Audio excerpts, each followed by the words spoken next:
Bonjour, bienvenue. Welcome on behalf of the UNITWIN UNESCO chairs. Bienvenue au nom de l'équipe UNESCO Chair et Réseau UNITWIN. Je suis Keith Holmes, coordonnateur de recherche du programme. Je vais être le modérateur de ce séminaire aujourd'hui. Vous avez une interprétation en anglais et en français. Vous pouvez cliquer sur l'icône du globe terrestre en bas de l'écrit. Et vous avez également la page web des séminaires. Donc c'est le 6e et dernier séminaire dans notre série pour le Pacte pour l'avenir. Et nous avons travaillé sur les différents sujets. Et pour résumer, nous avons vu quel sera l'engagement de l'UNESCO pour ce sommet et des séminaires également sur les sujets de chacun des chapitres du pacte. Le développement durable et le financement, paix et sécurité internationale, sciences, technologie et innovation et coopération numérique et jeunesse et génération future. Le séminaire d'aujourd'hui s'attarde sur le 5e chapitre qui cherche à ravigorer les relations multilatérales et vous avez trouvé tout ça dans la note de concept de ce séminaire. Donc, nous avons 3 chaires UNESCO ici dans ce panel et n'hésitez pas dans le chat du Zoom à partager vos réflexions, questions, commentaires. Même avec beaucoup de participants, ce sera possible de procéder à une table ronde et donc vous pourrez également poser vos questions, faire vos remarques oralement en anglais ou en français.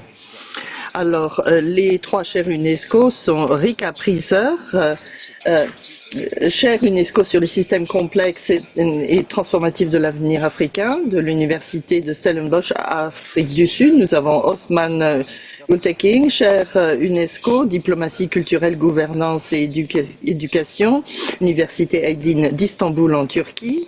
Et nous avons le professeur Meke Meite, chaire pour la culture de la paix, université Félix Houphouët-Boigny de Côte d'Ivoire.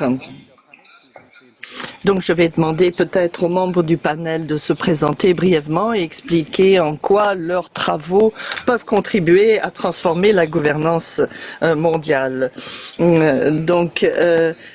Merci à tous et donc nous allons passer aux présentations très brèves.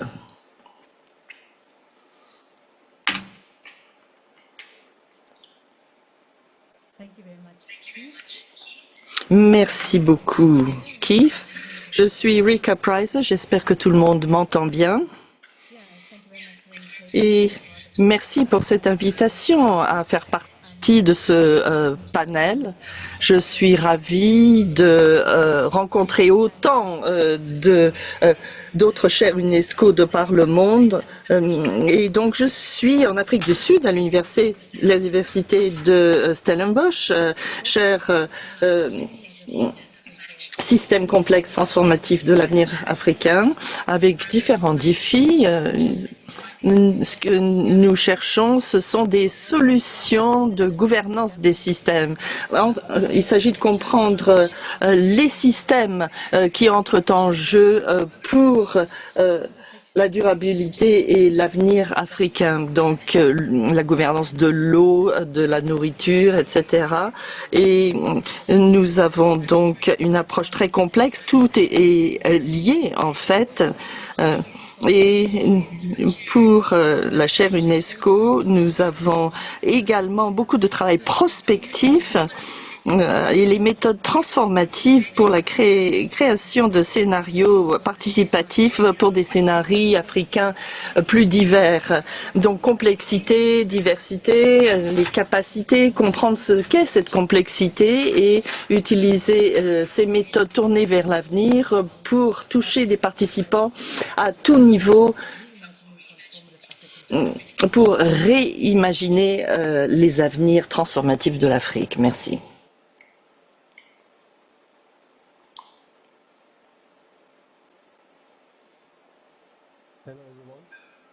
Bonjour à tous. Je suis Osman Gulteki, professeur assistant en sciences politiques et relations internationales à la faculté d'économie, de sciences administratives de l'Université Eddin d'Istanbul. Et je suis vice-directeur des relations internationales à la même université. Et nous travaillons sur des accords avec des universités partenaires. Et je suis directeur pour la Turquie de la Société transnationale des chercheurs universitaires, réseau basé à Baltimore. Et mes domaines de recherche sont les relations internationales, leurs théories, politique étrangère, diplomatie publique, éducation internationale et internationalisation de l'enseignement supérieur. Et j'ai travaillé avec la chaire sur l'éducation à la paix durable à mon université en tant que vice-président en collaboration avec le professeur Tariq Oguzlou depuis quelques mois. Et récemment, j'ai été nommée chaire UNESCO sur la diplomatie culturelle. Donc, c'est quelque chose de très nouveau pour moi et j'apprécie l'aide que m'ont donné Keith Howes et Leanne Davey. Je crois que le sujet d'aujourd'hui, le thème de ce séminaire est tout à fait pertinent s'agissant de l'accent que porte la chaire UNESCO sur la diplomatie culturelle, la gouvernance et l'éducation. Et cela relève des questions de gouvernance mondiale, les considérations et les implications pour les différentes parties prenantes, y compris l'UNESCO et les chaires UNESCO. Voilà, je vous remercie.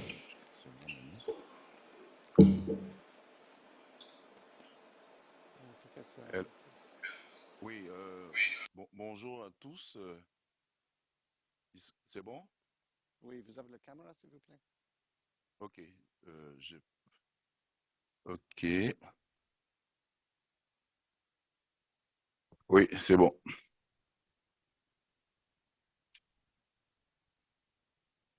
Oui, je suis le professeur Meïté Meke, titulaire de la chaire UNESCO pour la culture de la paix de l'université Félix Houphouët-Boigny en Côte d'Ivoire, précisément à Abidjan.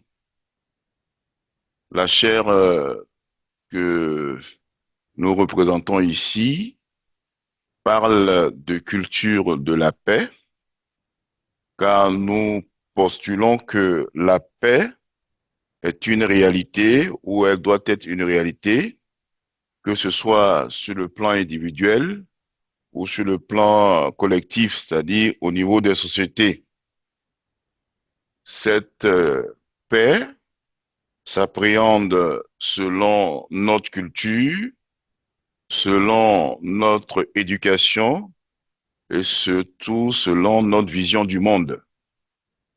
Dans cette perspective, nous avons en Afrique de l'Ouest un ensemble d'éléments que nous appelons les mécanismes endogènes pour prévenir, maintenir la paix entre les hommes, la paix entre les sociétés. Dans un monde comme le nôtre où il y a beaucoup de conflits, nous pensons à juste titre, en nous inscrivant dans la problématique de ce séminaire, qui est de transformer la gouvernance mondiale, que la notion de culture de la paix est une réalité qu'il faut aborder dans tous ses compartiments, de sorte que justement, pour parler de gouvernance, il faut que nous soyons en paix avec soi-même, en paix avec ses voisins et en paix dans nos sociétés. Il est bon de rappeler que l'Afrique de l'Ouest, l'Afrique occidentale aujourd'hui, connaît beaucoup de soubresauts en matière de crise. Il est bon pour prévenir ou pour préparer un lendemain meilleur, un pacte pour l'avenir, que la question de la culture de la paix s'inscrive dans la problématique de l'UNESCO. Voilà en quelques mots ce que je voulais dire concernant la culture de la paix. Merci.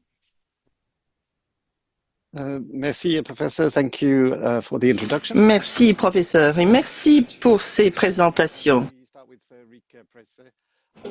Passons donc à la discussion. Commençons par Enrique Pressé. Quels sont les grands défis auxquels nous devons faire face, vu ces situations de gouvernance fort complexes? Quels sont donc les principaux défis à surmonter?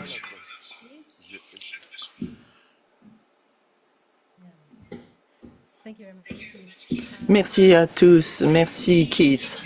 Alors pour moi, les grands défis, si l'on regarde quels sont les objectifs de ce pacte, collaboration et réimaginer la gouvernance, eh bien pour nous, sur la base de nos travaux et notre compréhension de cette complexité, je crois que l'un des grands défis est véritablement que nous avons toujours abordé les systèmes complexes comme s'il s'agissait de systèmes simples. Et ça, c'est tout à fait visible dans les structures bureaucratiques de nos organisations. La façon dont nous voyons le pouvoir, le leadership, la coopération, c'est toujours quelque chose qui est fondé sur une compréhension simpliste et linéaire du monde. Donc, nous essayons de comprendre quelles sont les hypothèses. Si on pouvait changer les hypothèses quant à la nature de la réalité, il serait peut-être possible de comprendre quelles seraient des réponses responsables et mieux appropriées. Donc, ce qui ressort de nos travaux, c'est que dans les discussions sur la gouvernance, nous lançons toujours un peu cette question du changement de paradigme, passer de cette pensée que les systèmes bureaucratiques correspondent à la réalité du monde, mais finalement, on voit ça de manière très linéaire. Nous pensons que nous pouvons contrôler les choses, que les systèmes de gestion et d'évaluation, que ce soit des indicateurs des KPI, le PIB ou autres, avec des systèmes d'alerte également, qui sont tous basés sur cette vision du monde qui part du principe que le monde est statique, qu'on peut le contenir et qu'en appliquant les technologies et les sciences, nous avons aujourd'hui accès à beaucoup plus de données que toute civilisation qui nous a précédés. Et pourtant, aujourd'hui, les défis sont encore plus grands. Et ce que nous voyons dans notre espace actuellement, c'est ce défi pour la science. Il faut qu'elle soit plus fondée sur les preuves. Il faut que la science puisse alimenter une prise des stratégies de prise de décision fondées sur les preuves scientifiques. Alors, est-ce qu'avec plus de données, on peut mieux gouverner, mieux atténuer les risques, mieux décider? Sans doute si tout cela est bien fondé sur les preuves. Mais la difficulté, c'est que ce ne sont plus les gouvernants qui sont à la base de tout cela, mais les données et les infrastructures de données. Donc il faudrait peut-être retrouver notre propre sens des responsabilités, notre propre compréhension. Il faut voir que les données sont importantes, mais il faut les voir dans le contexte du fait qu'il nous faut des systèmes de connaissances plus divers. Il faut inclure d'autres types de connaissances qui ne sont pas forcément facilement mesurables, où il n'y a pas forcément d'indicateurs. Comment effectivement mettre au point des indicateurs pour la confiance? Comment mesurer la collaboration? Nous n'avons pas de système de mesure pour ces choses et même si nous disposons de plus de données, le tissu des systèmes de gouvernance ne s'appuie pas uniquement sur des indicateurs et des matrices. Il y a avant tout les capacités humaines.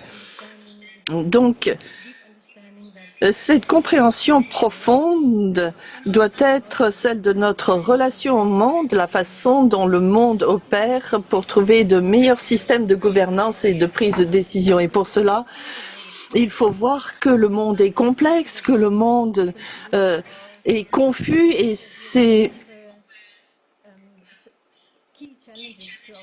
système pose des questions à nos systèmes de gouvernance. Aujourd'hui, nous voyons que les problèmes sont interconnectés.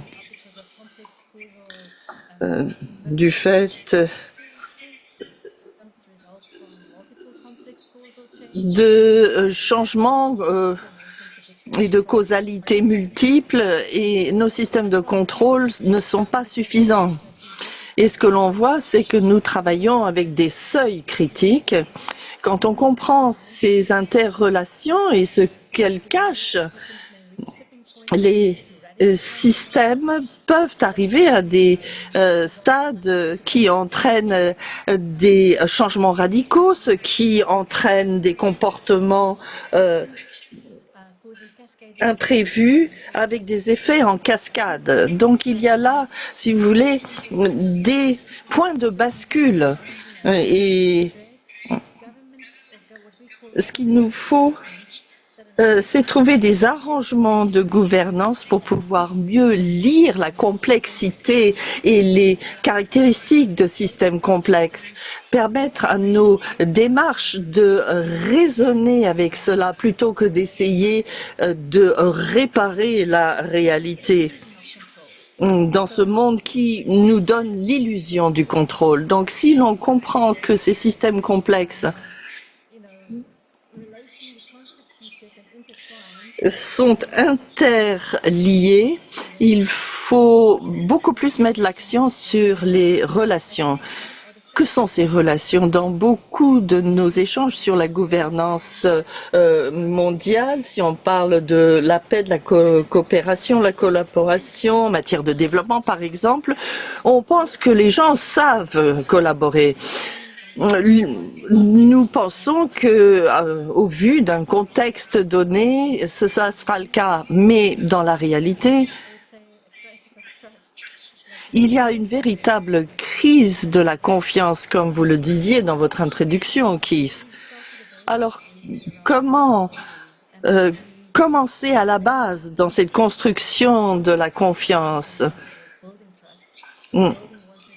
Alors, est-ce qu'il s'agit d'une construction? Ce n'est peut-être pas le bon mot parce que ça donne l'impression qu'il suffit de trouver les différents éléments constitutifs et de les assembler.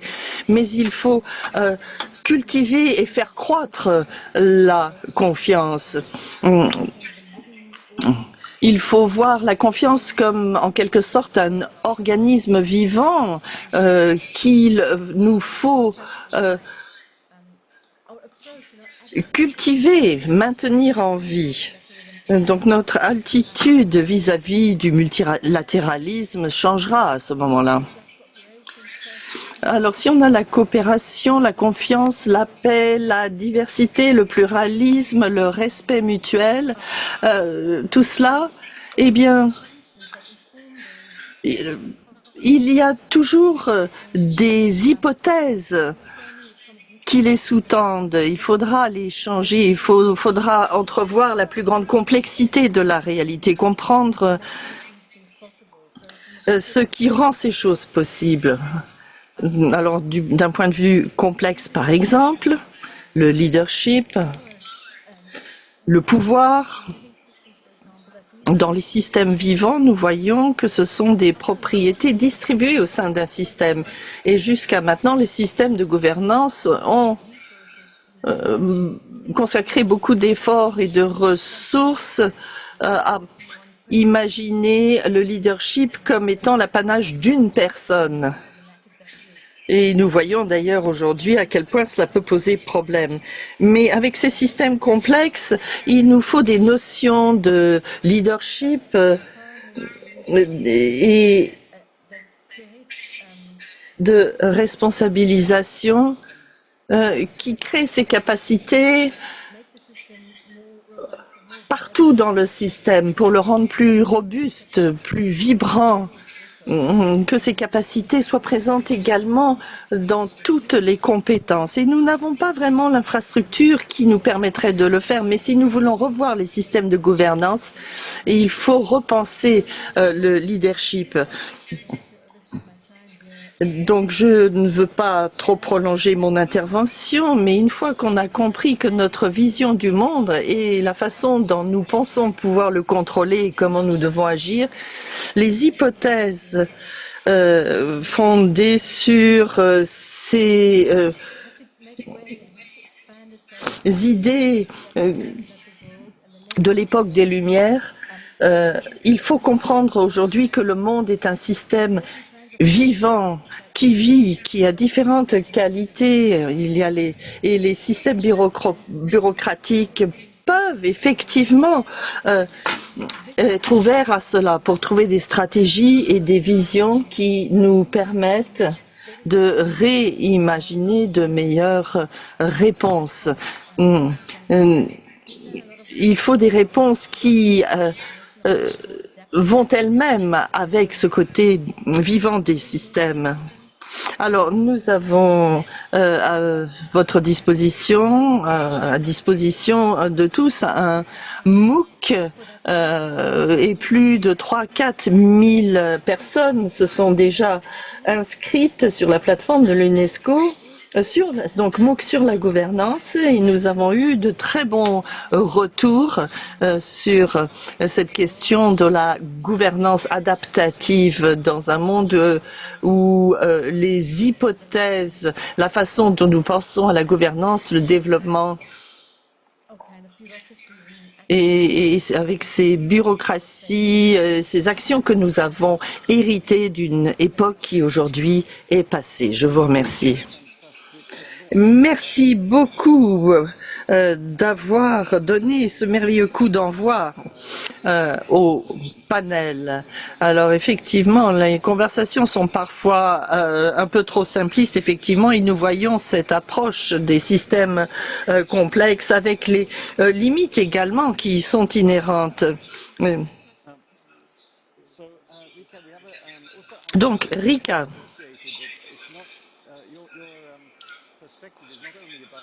Votre perspective n'est pas simplement une critique, vous proposez également une manière d'avancer. Alors peut-être en quelques minutes, pouvez-vous expliquer quelles seraient les bonnes réponses de gouvernance pour mieux aborder ces complexités?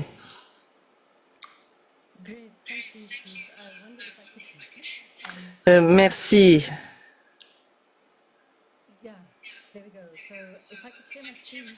Alors, je vais peut-être partager l'écran pendant quelques instants. Est-ce que ce serait possible? Est-ce que tout le monde voit bien?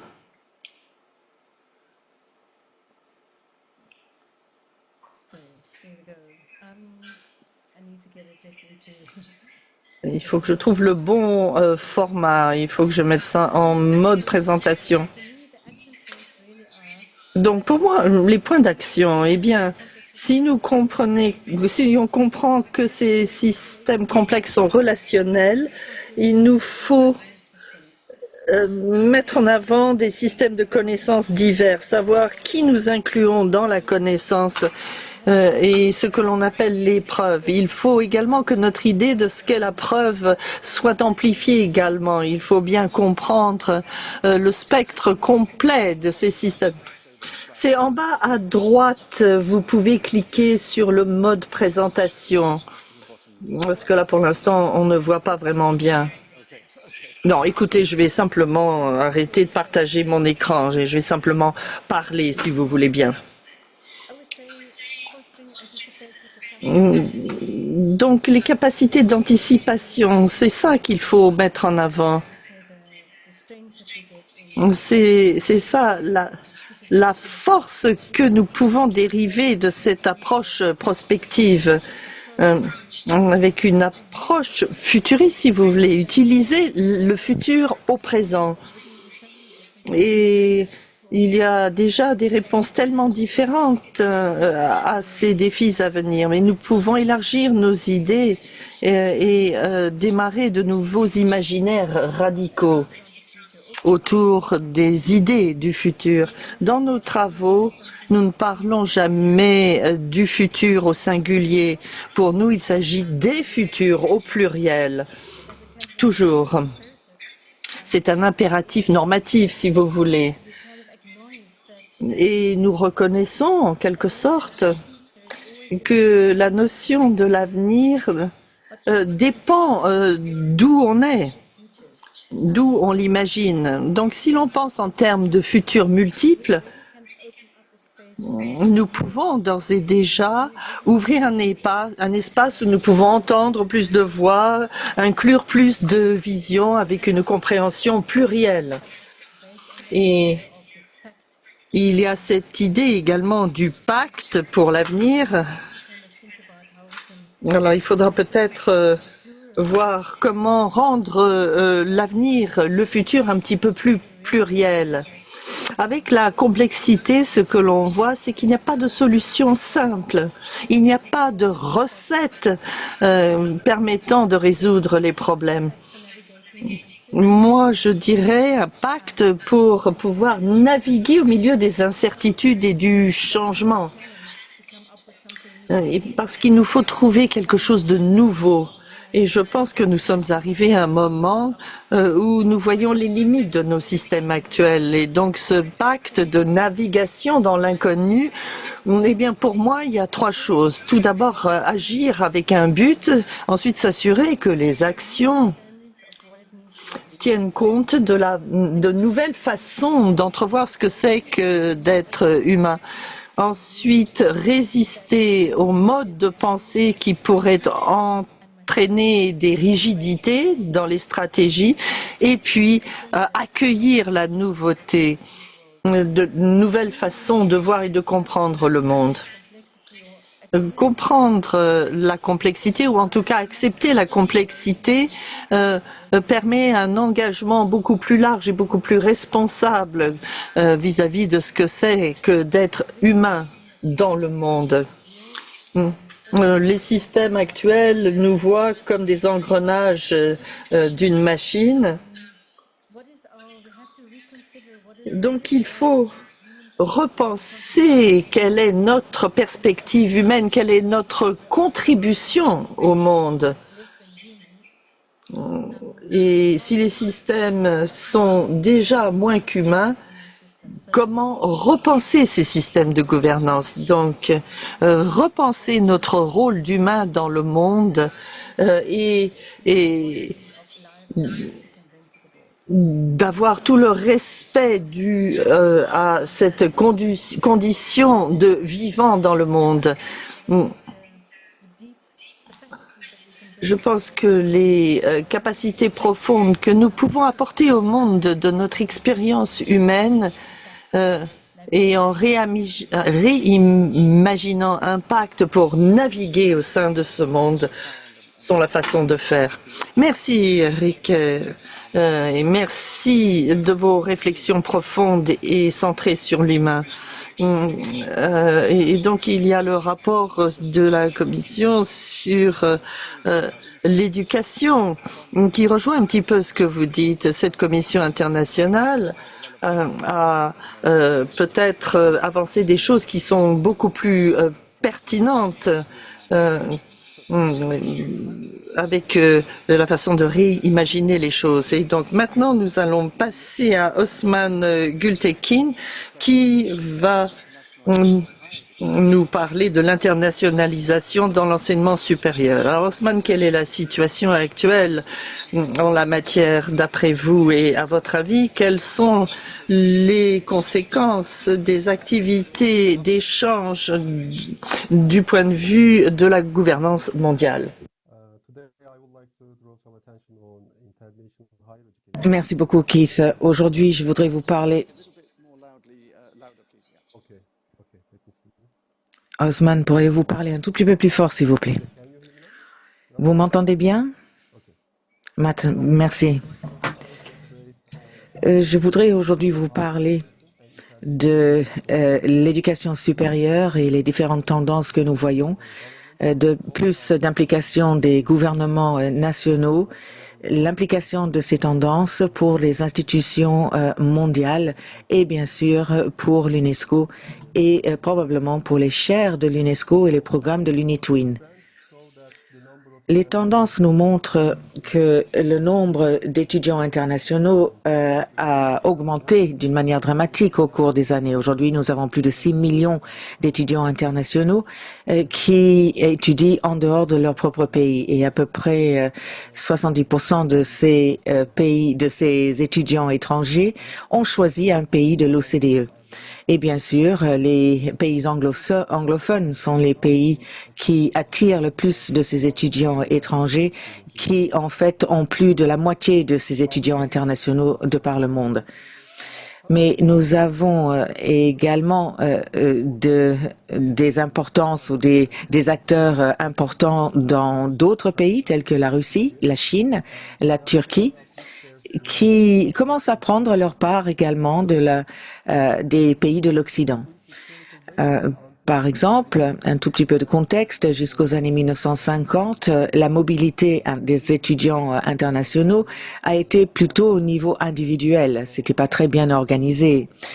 L'implication des gouvernements nationaux a été très réduit avant les années 50, mais après la Deuxième Guerre mondiale, il y a eu le début de l'implication des gouvernements dans ces activités internationales comme étant un outil de la politique étrangère. Et donc, il y a eu de plus en plus d'agences de promotion culturelle, de l'éducation, avec des efforts pour attirer les cerveaux les plus intelligents, de les attirer dans d'autres pays du monde. Et dans les années 80, il y a eu le paradigme du néolibéralisme avec beaucoup d'organisations internationales qui ont donné des définitions de l'éducation comme étant un bien qui pouvait être d'une valeur économique. Et là, nous avons commencé à voir le début des programmes universitaires. L'implication des gouvernements internationaux à ce moment-là était parce que ces gouvernements donnaient beaucoup d'encouragement financier aux universités et les félicitaient chaque fois qu'ils avaient un bon programme étranger. Ils étaient à la longue en compétition avec d'autres pays qui avaient également une éducation supérieure internationale. Donc, très clairement, au sein des pays, ceci représente un gain économique, mais également un gain pour ce qui est du pouvoir, de la puissance. Ça devient, les gouvernements deviennent très ambitieux lorsqu'il s'agit de leur programme d'éducation pour les étrangers parce que c'est une façon d'augmenter leur pouvoir à travers le monde. Et c'est très important également pour des institutions internationales telles que l'UNESCO. Donc, c'était une concurrence pour un pouvoir doux, si vous voulez, en devenant une puissance douce, mais il y avait d'autres tendances également. Nous avons vu plus de mobilité sud-sud et bien sûr, nous devons tous être en faveur de ces mobilités sud-sud et nous devrions soutenir l'idée du Sud étant plus engagé dans ces échanges universitaires internationaux. Jusque-là, tout semble parfait, non? Le Sud s'engage beaucoup plus dans ses activités internationales. Il y a de plus en plus de mobilité dans le monde. Donc, tout semble aller pour le mieux. Quels pourraient être donc les problèmes lorsque nous parlons de cette mobilité internationale? Je crois que la question la plus importante qui ressort de cette tendance, c'est que cette éducation internationale est devenue extrêmement instrumentalisée dans les initiatives diplomatiques, publiques ou culturelles des différents pays. Et bien sûr, c'est devenu un élément, un atout dans la compétition pour un pouvoir doux. Mais cette compétition, ce concours amène également quelques problèmes et peut même être contradictoire lorsque vous le comparez avec le but réel de ces échanges interculturels. Je crois qu'il ne faut pas oublier que le pouvoir doux émane des éléments d'attractivité d'un pays tel que leur culture, leurs valeurs, les affaires étrangères. Mais c'est en tant que pouvoir, c'est toujours lié à la lutte pour le pouvoir dans le monde parmi les différents pays. Il y a, par exemple, des choses telles que l'éducation internationale qui sont utilisées comme instrument pour atteindre ce pouvoir. Mais en fait, ces pouvoirs n'ont rien de très attrayant à offrir au restant du monde. Et nous avons aujourd'hui ce que nous appelons le pouvoir aigu. Le pouvoir aigu, le sharp power, est défini comme étant une utilisation autoritaire du pouvoir doux. Cet pouvoir doux est utilisé très lourdement, qui est souvent inclut l'éducation internationale dans les canaux diplomatiques publics. Mais en fait, ça n'a rien à voir avec les valeurs ni les normes de la démocratie. Ces pouvoirs-là, ces pays-là voient les étudiants internationaux qui arrivent comme étant un élément de leur propagande et de leur influence politique. Et on dit qu'ils sont aigus parce que ils pénètrent dans les cercles d'information et ils manipulent les audiences étrangères qui ont été ciblées. Et souvent, dans le cas de l'éducation internationale, leur public cible, ce sont les étudiants internationaux qui viennent chez eux. Donc, s'il y a des pays qui donnent la priorité à leur intérêt économique et politique,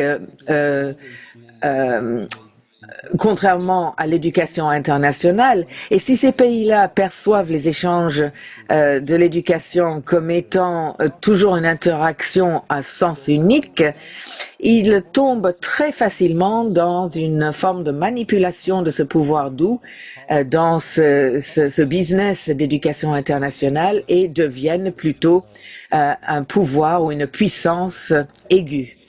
La plupart du temps, les pays hôtes pensent que les étudiants qui viennent étudier dans leur pays vont adorer leur pays, vont adorer leur culture et ils pensent que lorsque leurs étudiants voyagent pour chercher une éducation, ils vont être des ambassadeurs culturels pour le restant du monde et vont montrer à quel point leur peuple, leur culture sont absolument géniaux au reste du monde. Et ils pensent qu'ils sont toujours en train de gagner dans cette compétition de pouvoir doux. Mais ce n'est pas comme cela que les choses se passent.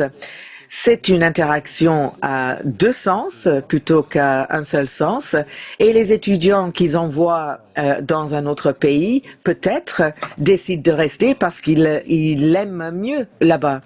Et de cette façon, ils ont envoyé leurs étudiants les plus talentueux, les plus intelligents à d'autres pays et c'est ce que nous appelons aujourd'hui la fuite des cerveaux.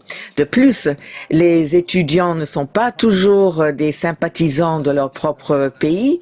Ces étudiants deviennent même peut-être hostiles s'ils pensent qu'ils ont été assujettis à une sorte de propagande nationaliste. Et lorsque ces derniers retournent dans leur pays natal, ils peuvent envoyer une perception très négative de leur pays hôte. Donc, je crois que la qualité de l'information et tous les autres éléments de ces pouvoirs doux sont extrêmement importants. Il ne faut pas oublier les cultures, les peuples, les personnes, la qualité de la vie, ce qui se trouve sur les campus et bien sûr le bien-être des étudiants. Toutes ces choses sont très importantes et nous ne devons pas oublier que l'apprentissage et l'expérience culturelle de ces étudiants internationaux et leur satisfaction en général va déterminer l'image du pays hôte comme étant un pouvoir doux. Et à la longue, ces pays hôtes devraient prioriser ou améliorer l'expérience de ces visiteurs qui entrent, ces étudiants visiteurs qui entrent dans leur pays.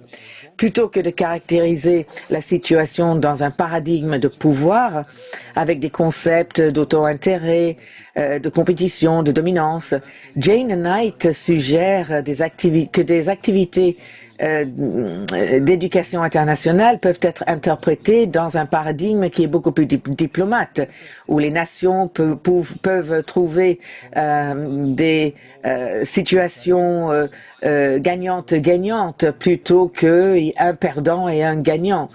Et cette approche beaucoup plus diplomate se concentre sur le rôle de l'éducation supérieure et de la recherche internationale comme un élément qui va renforcer les relations entre les nations. Voilà ce dont nous avons besoin aujourd'hui et pour développer l'avenir. Ici, au sein de l'UNESCO et des membres des chaires, je pense que nous sommes enclins à voir la situation dans un cadre de diplomatie. Et ça a donc beaucoup plus de perspectives idéalistes et normatives dans le contexte de l'éducation supérieure internationale. Mais est-ce que c'est un vrai reflet de la réalité, ce qui se passe sur le terrain? Est-ce que cela reflète réellement les motivations réelles des gouvernements nationaux qui créent et qui mettent en œuvre les politiques pour une éducation supérieure internationale? Contrairement à ce cadre diplomatique, nous commençons à voir beaucoup plus de recherches aujourd'hui sur l'influence malveillante sur les étudiants internationaux, des expériences très malheureuses d'étudiants internationaux qui sont partis étudier dans un pays étranger et la propagande dont ils ont été victimes en arrivant dans ces pays hôtes. Donc, aujourd'hui, ces interchanges universitaires sont souvent remplacés par des motivations, des pouvoirs aigus. Et je crois que, pour conclure, cette concurrence pour cette course vers une influence politique parmi les pays en utilisant l'éducation supérieure internationale est beaucoup plus pertinent dans notre monde et dans notre situation actuelle aujourd'hui. Les gouvernements nationaux et leur engagement dans la promotion de leurs universités nationaux basées sur une approche mercantile s'est déjà transformé dans une compétition pour devenir un pouvoir doux et de manière plus intéressante. Ces pays sont critiqués parce qu'ils ont commencé à manipuler comme si c'était un autre instrument de la diplomatie tels que les radios, les institutions culturelles ou d'autres activités. Les intentions et l'engagement de ces pays dans l'éducation internationale posent un cas très intéressant pour les parties prenantes éducationnelles telles que les institutions d'une gouvernance mondiale telle que l'UNESCO et nous prouve que l'éducation internationale n'est qu'une autre brique dans cette guerre de pouvoir dans le monde et non pas un aspect réel, franc, d'un échange éducationnel pour promouvoir la paix à travers le monde.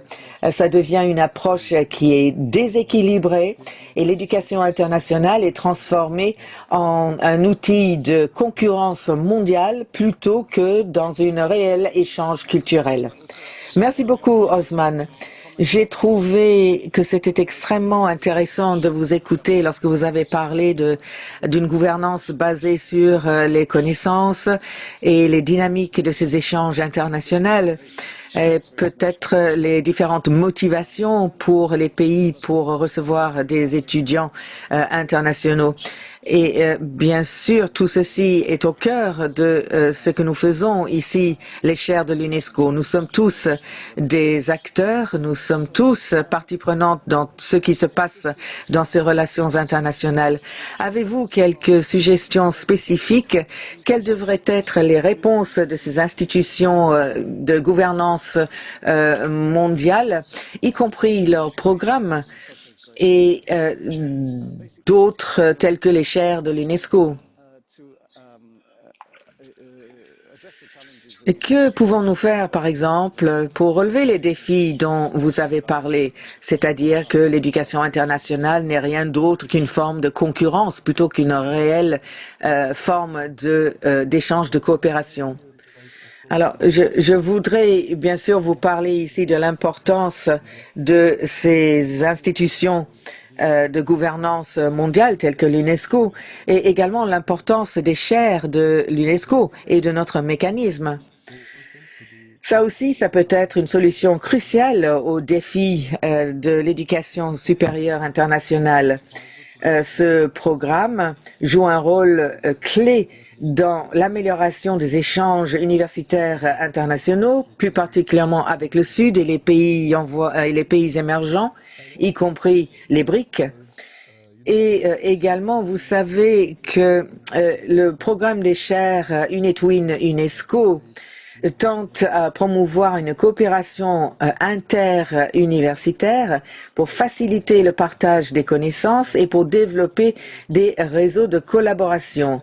Aujourd'hui, nous avons à peu près 1000 chaires de l'UNESCO et 45 réseaux d'UNITWIN qui incluent 120 pays, ce qui fait que cela est un réseau mondial qui a un potentiel énorme pour être encore plus efficace. Peut-être que nous avons besoin de plus d'engagement de la part des chaires de l'UNESCO. Ceci pourrait réellement aider cette situation. Et également, en ligne avec ces objectifs, les chaires de l'UNESCO peuvent contribuer au développement des cadres de normes internationales et à la mise en œuvre des recommandations de politique au niveau national. Ils peuvent également engager avec les décideurs au niveau local pour essayer de traiter les questions les plus pertinentes. Je crois que la promotion de partenariats et une collaboration accrue parmi les chaires de l'UNESCO ainsi que les efforts de l'UNESCO pour promouvoir une éducation supérieure de qualité en mettant au centre le bien-être des étudiants internationaux pourrait être la réponse à ces défis. Je pense que le programme UNITWIN UNESCO est plus pertinent aujourd'hui que jamais. Et comme tel que chaire de l'UNESCO, au titre du chaire de l'UNESCO sur la diplomatie culturelle, la gouvernance et l'éducation à l'Université d'Istanbul, nous voulons coopérer avec d'autres chaires dans l'éducation pour la paix, le développement international et ainsi de suite. Et je serais ravie de pouvoir entrer en contact avec vous tous. Merci beaucoup, Osman. C'est très bien de voir que nous parlons tous la même langue et ce séminaire est bel et bien l'exemple d'un renforcement des relations entre les différentes chaires de l'UNESCO. Nous allons maintenant passer au professeur Meite Meke. Alors, s'il vous plaît,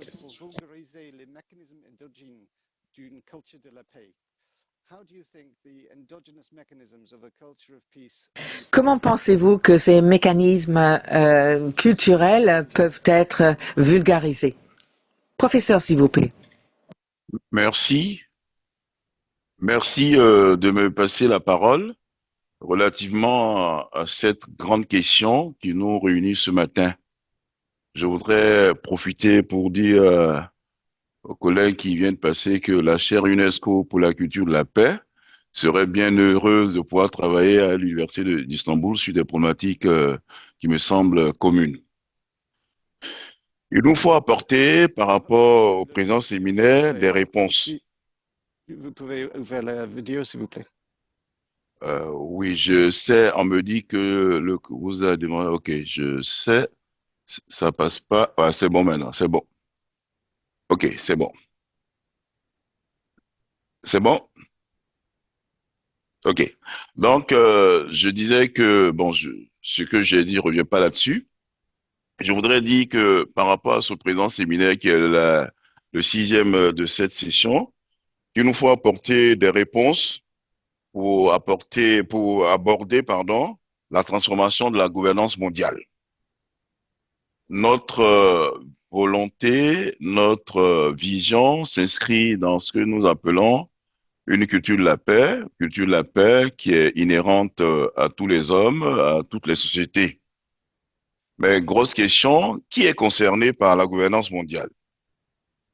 Cela nous oblige à repenser notre rôle d'humain pour un meilleur pacte pour l'avenir. Nous pensons à juste titre que la culture, la paix, peut se fonder sur trois sources essentielles, puisque les sociétés des hommes sont structurées et que de ces structurations, nous avons les sources écrites qu'il nous faut prendre en compte. Elles ne sont pas les plus fiables. Il y a les sites, les sources archéologiques à la présence de traces sur un espace ou dans un lieu donné. Et enfin, il y a ce que nous appelons les sources orales qui structurent notre communication parce que ce dont je vais parler justement se positionne par rapport à des sources orales et qui font que la culture de la paix peut être définie, entendue et être placée historiquement. Comment comprendre la culture de la paix? Comment la définir? Il est évident qu'il ne s'agit pas ici de faire des approches philosophiques, culturelles, sociologiques ou anthropologiques ou historiques. Il s'agit de trouver des éléments qui nous inscrivent dans ce qu'on appelle, ce que j'appelle ou que j'admets, qui serait une gouvernance qui ferait de notre humanité une humanité où il ferait bon vivre ensemble.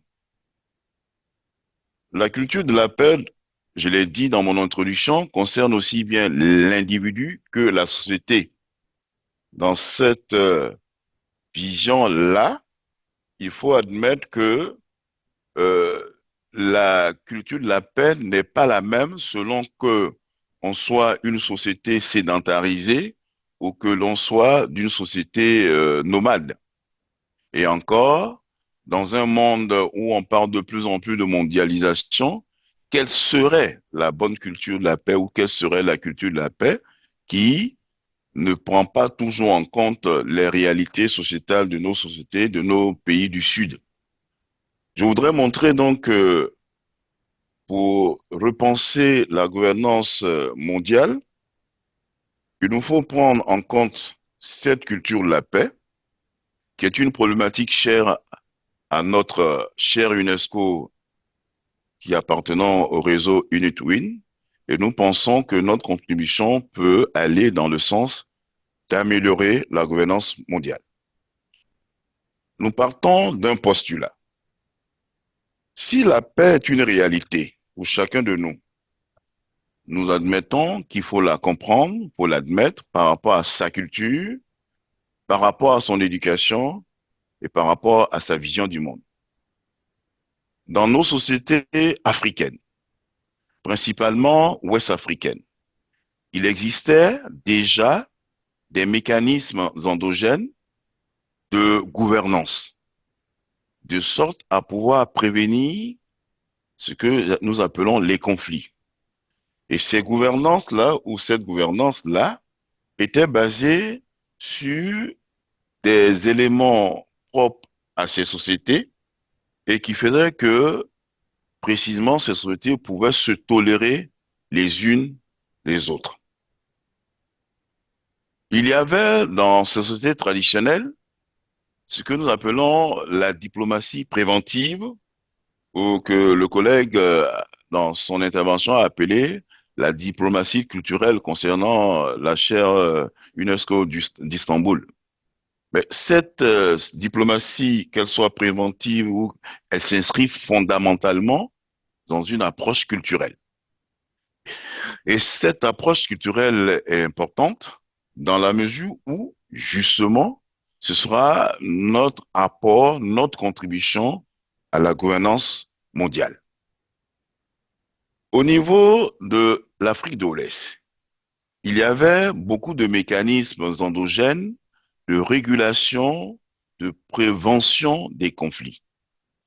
Je vais évoquer un seul élément, puisque on n'a pas beaucoup de temps, un seul élément qu'on intitule ou qu'on appelle dans notre langue ici le Sanaguya.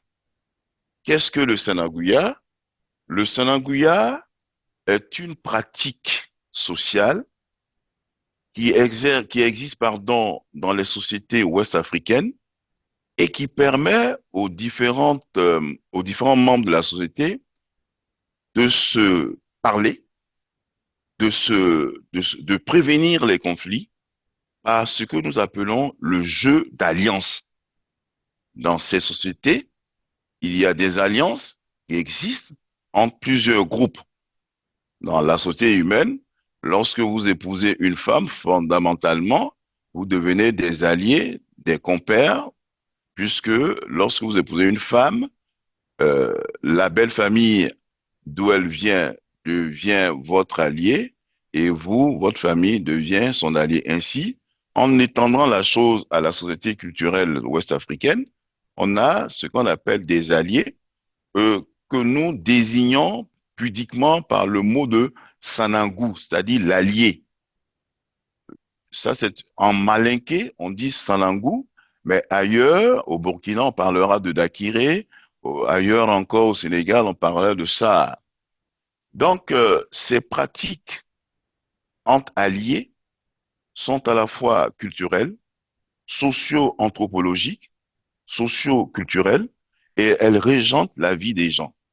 Et ça, c'est une donnée importante qu'il nous faut prendre en considération si nous voulons repenser la gouvernance mondiale. Dans cette perspective, il faut voir, comme disait Hobbes, l'homme. Ce qui importe, c'est l'homme. L'homme avec un grand H, l'homme pour développer ce que nous voulons, le vivre ensemble. Comment vivre ensemble en tant qu'humain? Comment s'accepter malgré nos différences en tant qu'humains? Voici ce que nous pouvons apporter au niveau de la chaire UNESCO pour la culture de la paix. La notion dont nous parlons, qui est le Sananguya, se retrouve dans un livre auquel tout le monde peut avoir accès. C'est la charte de Kouroukan-Foucan, qui se retrouve aujourd'hui dans l'actuel Mali, du côté de Kangaba. Et en lisant un élément de cette charte date du XIIIe siècle et elle naît après la grande bataille de Kirina qui a opposé Soumangoro Kanté à Soundiata Keïta. Donc, c'est des faits historiques. Et dans cette charte, à l'article 7, en son énoncé 7, il est dit, il est institué entre les Mandéka, le Sananguya, qu'on peut traduire en français par la parenté à plaisanterie. En conséquence, aucun différend né entre ces groupes ne doit dégénérer, le respect de l'autre étant la règle. Entre beaux-frères et belles-sœurs, entre grands-parents et petits-enfants, la tolérance et le chahut doivent être le principe. Donc, cet énoncé 7, qui structure et qui est un élément fondamental de la charte de Kouroukan-Foucan, peut être un point de départ pour repenser la gouvernance mondiale en mettant tout le monde au même niveau. Il ne peut y avoir de société au-dessus d'une autre société. Ce n'est pas concevable. Ça, c'est la première chose. Et je pense que le travail que fait l'UNESCO déjà en réunissant tout le monde devrait pouvoir développer cette perspective-là. Ensuite, on nous dit dans la même charte, à l'article 41, ceci, on peut tuer l'ennemi, mais on ne peut l'humilier. Donc, comme quoi le respect de la personne humaine est un élément important à mettre en avant dans la nouvelle conception la nouvelle conception de la gouvernance mondiale. Et je pense que l'UNESCO devait pouvoir s'approprier ces quelques données, s'appuyer sur les éléments de la charte de Kanfukan pour reconstruire à la fois le futur, mais en partant d'un passé, un passé qui n'est jamais loin, qui est toujours présent, parce que les sociétés sont appelées à vivre ensemble et il faut que justement chacun, selon sa vision, apporte son élément, sa vision, sa conception à la construction d'une paix mondiale. Et pour finir, mesdames et messieurs, je voulais dire ceci, que dans nos traditions culturelles africaines, il y a beaucoup de pratiques de prévention et de résolution de conflits qui existent et sur lesquelles l'UNESCO devrait pouvoir s'appuyer pour construire et transformer la gouvernance mondiale. Je vous remercie.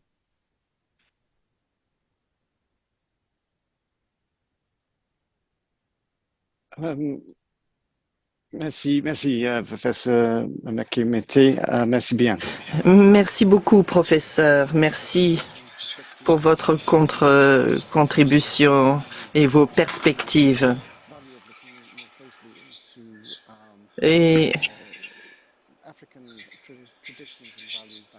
s'inspirer des traditions et des valeurs africaines peuvent effectivement alimenter nos réflexions. Alors, l'heure avance et je pense qu'il faut passer à la partie interactive avec nos participants. Nous avons 243 personnes qui se sont jointes à ce séminaire, donc nous aimerions en entendre un maximum pendant cette dernière partie du séminaire. Alors, nous allons peut-être reprendre certaines des remarques qui ont été faites dans le chat. On va commencer par Monsieur Konenkanga, si vous êtes là. Votre commentaire, s'il vous plaît. Merci à vous, chers commentateurs. La question est très importante sur la gouvernance et effectivement, je remercie tous les intervenants. Je voulais revenir rapidement sur juste quelques aspects en disant que la gouvernance mondiale doit effectivement appeler à de nouvelles expériences. Et on l'a vu avec le dernier intervenant, la question de la paix est déterminante.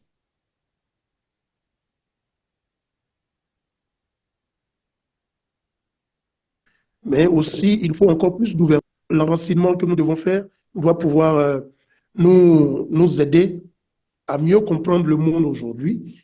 Mais ce qu'il faudrait surtout, c'est une nouvelle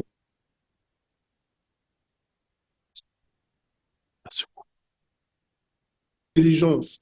Une nouvelle intelligence reposée sur une éthique véritable de la paix, de l'ouverture aux autres, mais en même temps réfléchir à la question de l'éthique de la guerre pour que justement on puisse réorienter, réorganiser les choses. C'est le point de vue que je voulais soumettre. Je vous remercie.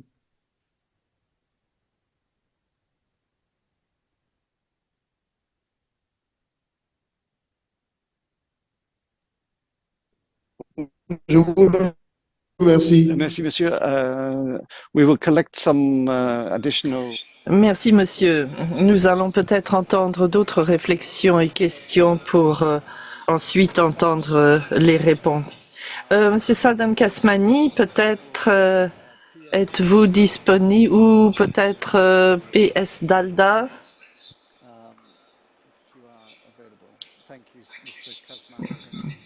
Monsieur Kasmani, oui, merci.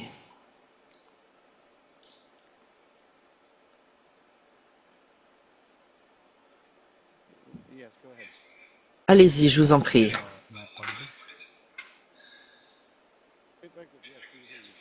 Oui, on vous entend. Très bien. Alors, ce que je disais, tout d'abord, je vais peut-être me présenter. Je travaille avec la chaire UNESCO sur la gouvernance diplomatique. Et afin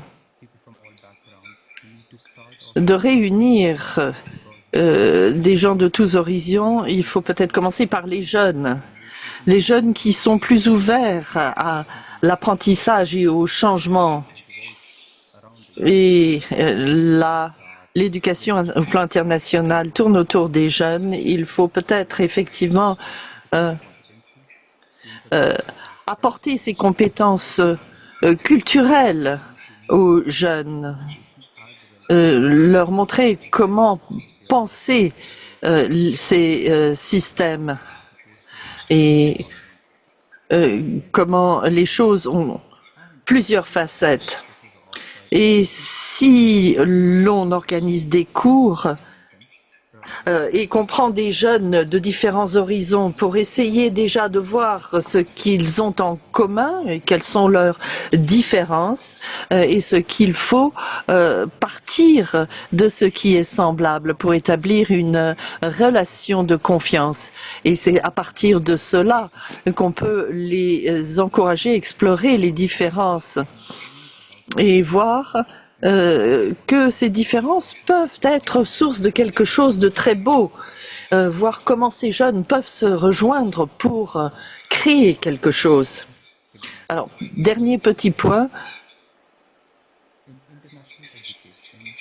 l'éducation au plan international, eh bien, je pense que les élèves, les étudiants ne doivent pas être vus comme des objets que l'on utilise pour amplifier nos propres valeurs culturelles dans les universités nationales et toutes les parties qui ont la main mise sur le système éducatif d'un pays. Il faudrait parce que ce qu'on voit, c'est que généralement, ce sont leurs priorités qui priment. Et lorsqu'un étudiant vient dans ce pays, on lui apprend que les valeurs du pays sont bien meilleures que celles du pays dont vient l'étudiant. Et lorsque les étudiants repartent, ils s'attendent à ce qu'ils soient les ambassadeurs du pays où ils ont été accueillis.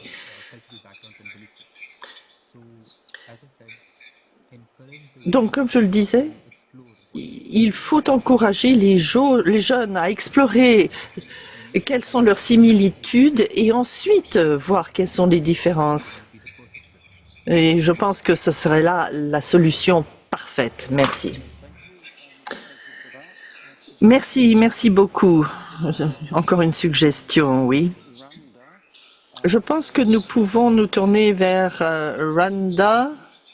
Il s'agit de mobilité étudiante également. Oui, merci beaucoup. Je suis du Soudan, un pays qui subit les effets de la guerre. Alors moi, je réfléchissais à la fuite des cerveaux. Les étudiants qui vont dans d'autres pays pour poursuivre leurs études et souvent ils ne reviennent pas au pays. Moi, j'entends des collègues me dire qu'ils ont le même problème.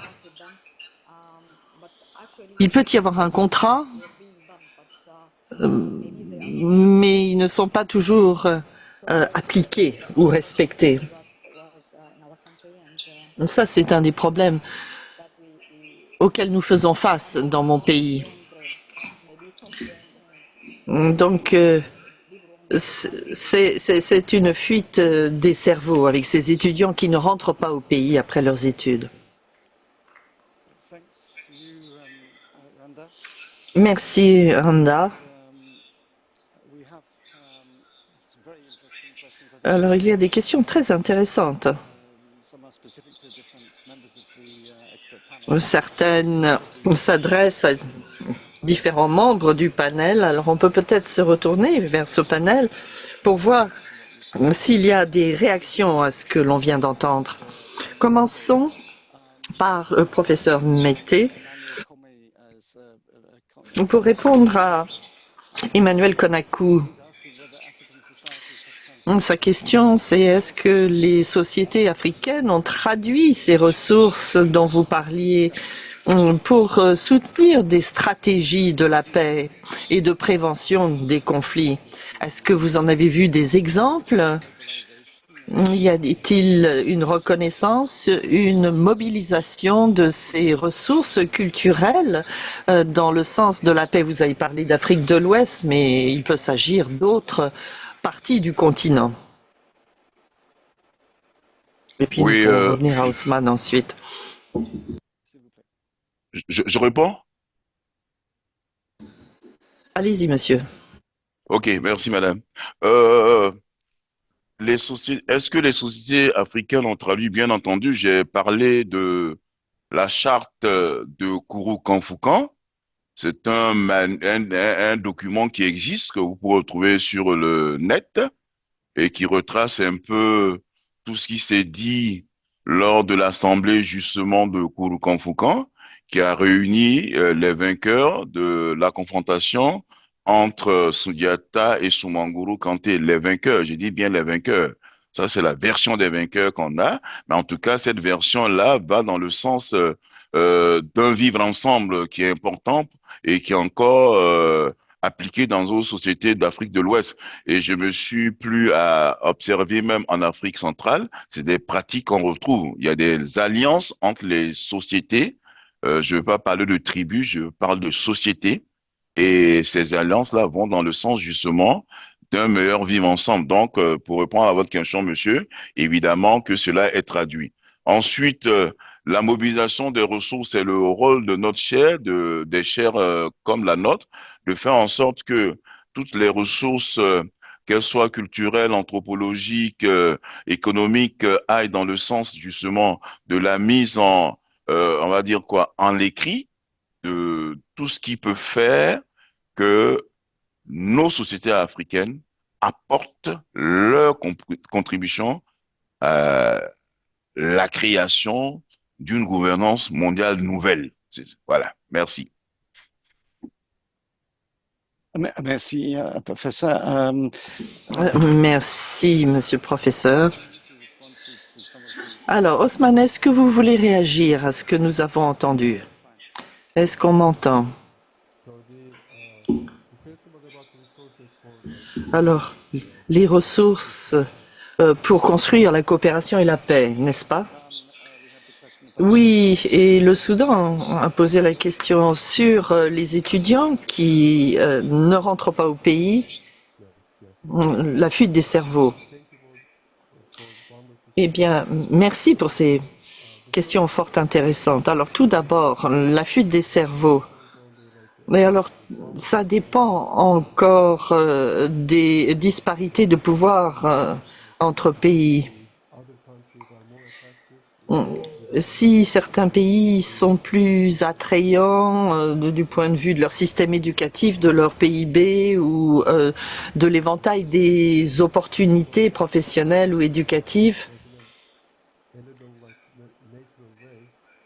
donc tout naturellement, la direction de la fuite des cerveaux va du sud vers le nord pour des raisons évidentes. Mais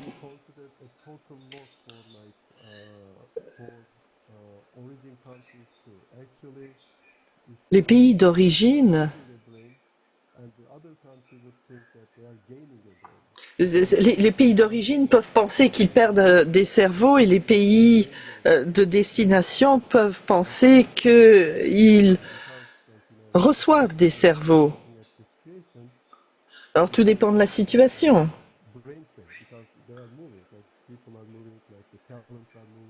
Mais les talents sont mobiles, la main-d'œuvre aussi.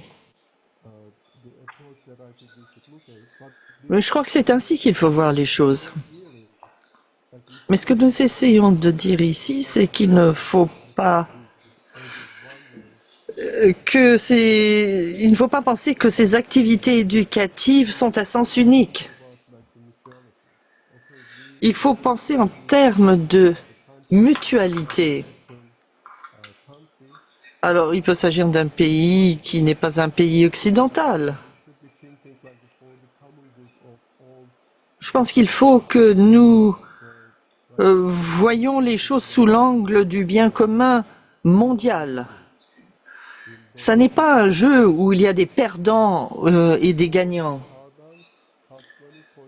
Alors, pour répondre à ça, Dan Kesveni, effectivement,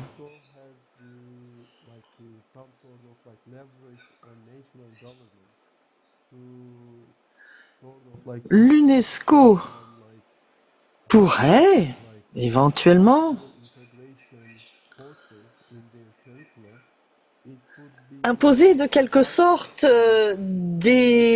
que soit inclus dans les programmes d'études des cours dans le sens qui a été indiqué. Ça permettrait effectivement à terme une meilleure intégration dans la vie des différents pays.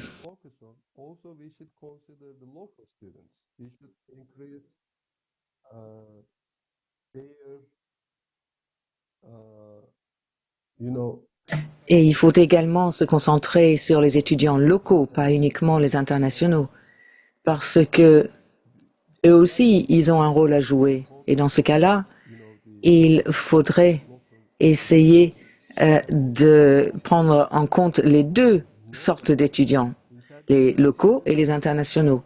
Et les étudiants étrangers ou internationaux vont toujours passer par des différentes phases dans leur vie. Il faut demander la visa, il faut se rendre dans un nouveau pays, s'adapter à une nouvelle culture. Il y a beaucoup de problèmes psychologiques qui peuvent émerger.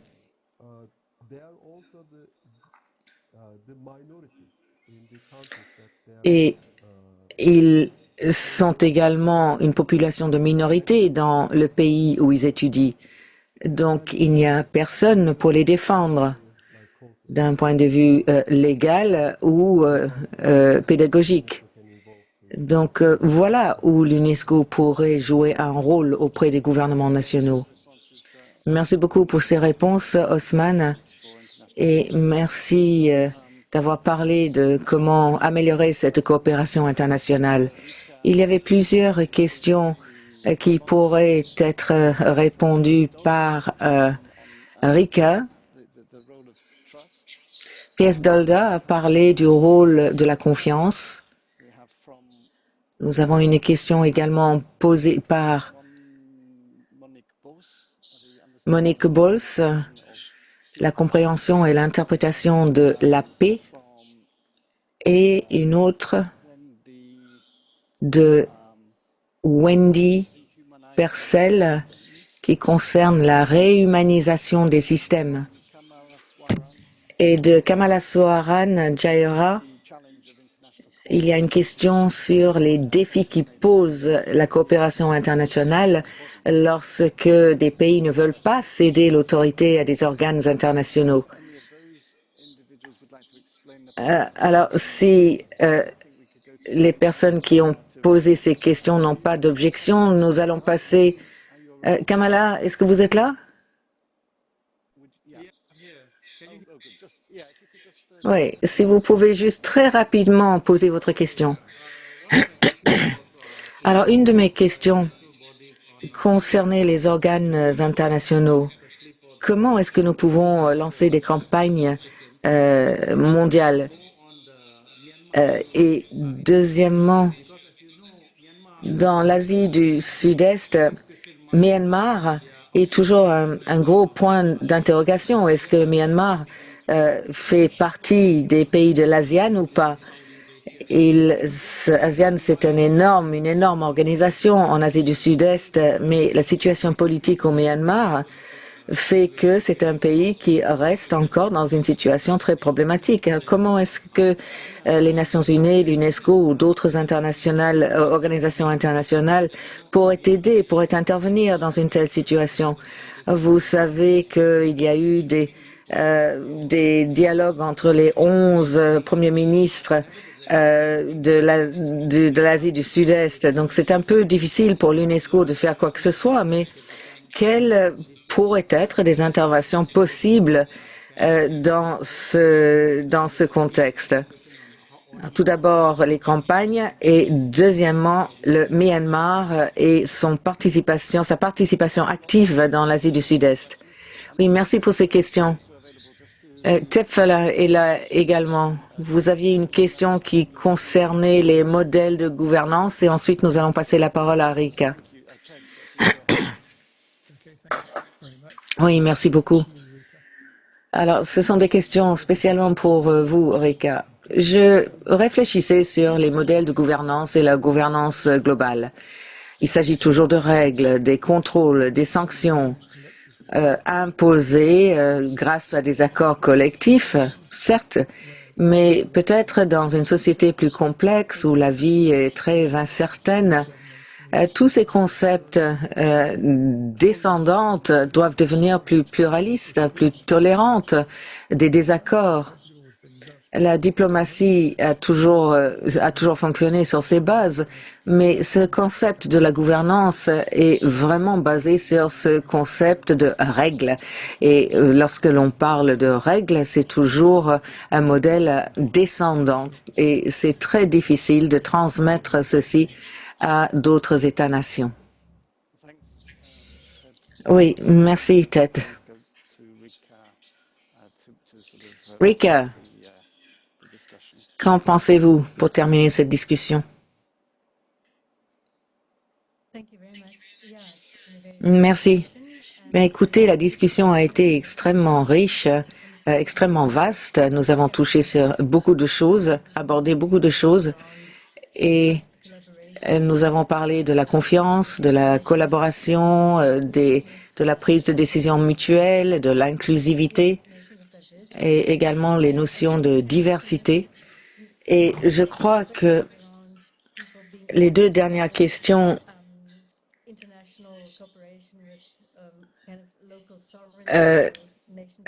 sont questions de l'équilibre entre des individuels et la souveraineté. Et je crois qu'aujourd'hui, c'est vraiment le défi le plus important partout dans le monde. Nous avons un sentiment de polarisation aujourd'hui, c'est-à-dire comment est-ce que nous pouvons rapprocher des expériences vécues, contextuelles, les situations vécues. De quoi s'agit-il de faire partie d'une nation ou d'une communauté lorsque ceci va à l'encontre des idées internationales, mondiales, de ce qui est censé être la belle vie, comment vivre la belle vie. Souvent, les deux vérités sont tout aussi valides les unes que les autres, mais sont en contradiction. Mais il faut comprendre ce que nous voulons dire lorsque nous parlons de l'inclusion, l'égalité, les droits de l'homme. Il y a des personnes qui n'ont pas l'impression d'être sécurisées, d'être respectées dans leur pays. Et souvent, ce sont ces personnes-là qui se sentent beaucoup plus menacées dans le monde. Si on pourrait ouvrir, agrandir nos notions d'inclusivité, de la diversité, il va falloir accepter qu'il existe beaucoup de vérités différentes, beaucoup de cultures diverses, beaucoup de définitions différentes de la collaboration, des alliances. Il faut créer des capacités au sein de nous où nous allons être beaucoup plus ouverts à ces différentes réalités, parce que ces réalités sont l'expérience ou le vécu de chaque nation avec des séries de valeurs et de normes qui ne sont pas toujours les mêmes que dans d'autres pays ou sociétés. Donc, comment faire en sorte que ceci tue toutes nos bonnes intentions?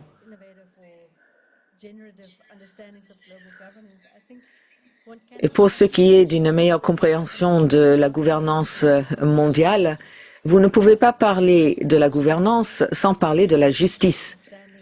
La gouvernance, cette idée de la gouvernance est fondée sur la compréhension de la justice. Et si nous ignorons la justice dans nos idées de gouvernance, ça ne sera que des paroles en l'air. Et ça sera que les personnes qui ont le pouvoir qui vont faire de la gouvernance et qui vont décider de qui doit être gouverné. Il y a beaucoup d'expériences différentes vis-à-vis la justice, mais ces différentes idées de la justice doivent aller de pair avec les nouvelles idées de la gouvernance, devraient être au cœur de tous nos débats là-dessus.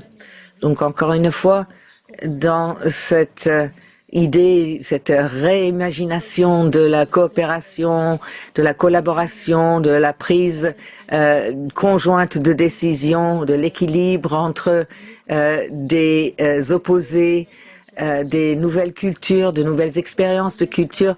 Dans tout ça, il ne faut pas oublier que le concept de la gouvernance ne peut pas être copié-collé. Il n'y a pas de plan original de la gouvernance. Et cette notion de la gouvernance, eh bien, il faut qu'elle soit réinventée tous les jours pour prendre en compte les tensions, les défis, les vécus de la compréhension de personnes